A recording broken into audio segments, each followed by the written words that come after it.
और चिड़िया और तोता बिना मकई खाए ही जंगल वापस चले जाते हैं। हाँ भी तोते और चिड़िया, बताओ क्या आज तुमने किसान के खेत से मकई खाई है? ना, हम तो सुबह से दोपहर तक पेड़ पर बैठे रहे, लेकिन वो किसान है कि घर गया ही नहीं और हम थक हार कर बिना मकई खाए ही जंगल लौट आए। मैं तो जा रहा हूँ, पेट भर मकई खाऊंगा भी और अपने साथ भी लेकर आऊंगा। कालू कौवा इंसानों की बस्ती की तरफ जाता है। कालू कौवा किसान के खेत में जाकर किसान से कहता है, किसान, तुम्हें तुम्हारी पत्नी घर बुला रही है, तुम्हारे घर में मेहमान आए हैं। अच्छा, तो मैं जल्दी से घर जाता हूँ। कौवा शुक्रिया जो तुमने मुझे बता दिया। किसान अपने घर चला जाता है और कौवा मजे मजे से किसान के खेत से मकई खाने लगता है। नहीं, मैंने तो आपको नहीं बुलाया। क्यों मेहमान नहीं आए थे? तो फिर उस काले कौवे ने मुझसे झूठ क्यों बोला? कौवा छोटा है, मैंने तो उसे नहीं भेजा। कौवा पेट भरकर मकई खाता है और कुछ मकई अपने साथ लेकर वापस जंगल लौट जाता है। कौवे कौवे, एक मकई का भुट्टा मुझे भी दे दो। ना, मैं तो मकई का भुट्टा किसी को नहीं दूंगा, बहुत मुश्किल से लाया हूँ मैं। कौवा चिड़िया के सामने बैठकर मकई का भुट्टा खा रहा था और चिड़िया के मुंह में पानी आ रहा था। दूसरे दिन कौवा फिर से किसान के खेत में जाता है और किसान से कहता है, किसान, मैं अभी तुम्हारे घर से आया हूँ, तुम्हारे बेटे को तेज बुखार है, जल्दी से घर जाओ। कौवे की बात सुनकर किसान घबरा जाता है और कुछ सोचे बिना अपने घर भाग जाता है और कौवा मजे से मकई खाने लगता है। कहाँ है मेरा मुन्ना? मुन्ना तो बाहर खेलने गया हुआ है। क्या मेरा मुन्ना ठीक है? हाँ, मुन्ना तो बिल्कुल ठीक है। तो फिर इसका मतलब आज फिर उस शरारती कौवे ने मुझसे शरारत की है। उसने मुझसे कहा कि मेरे मुन्ने को बुखार है, मैं जल्दी घर जाऊँ। वो कौवा जरूर आपको घर भेजकर खेत से फसल खाता होगा।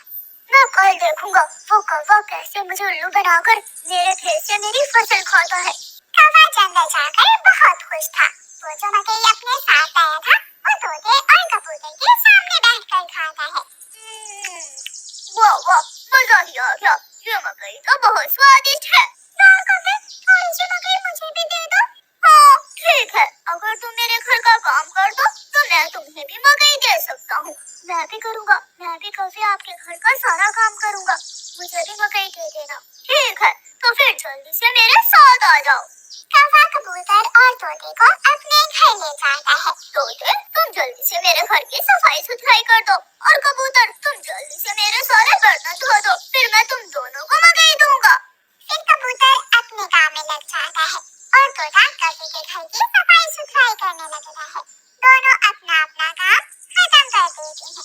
कौवे, मैंने काम कर दिया है, अब मुझे मकई दे दो। मैंने भी काम कर लिया है, मुझे भी मकई दो।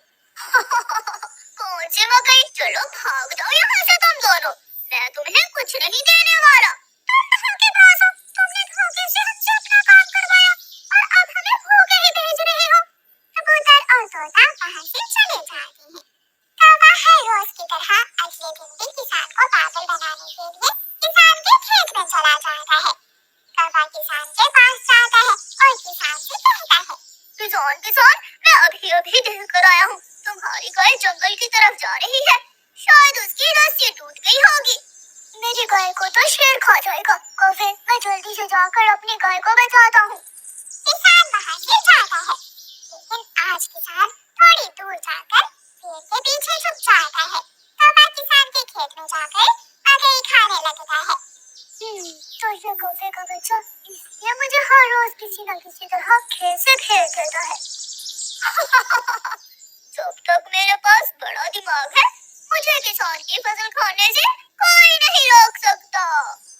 किसान के पास बंदूक थी। किसान और गोली सीधी जाकर कौवे की टांग पर लगती है।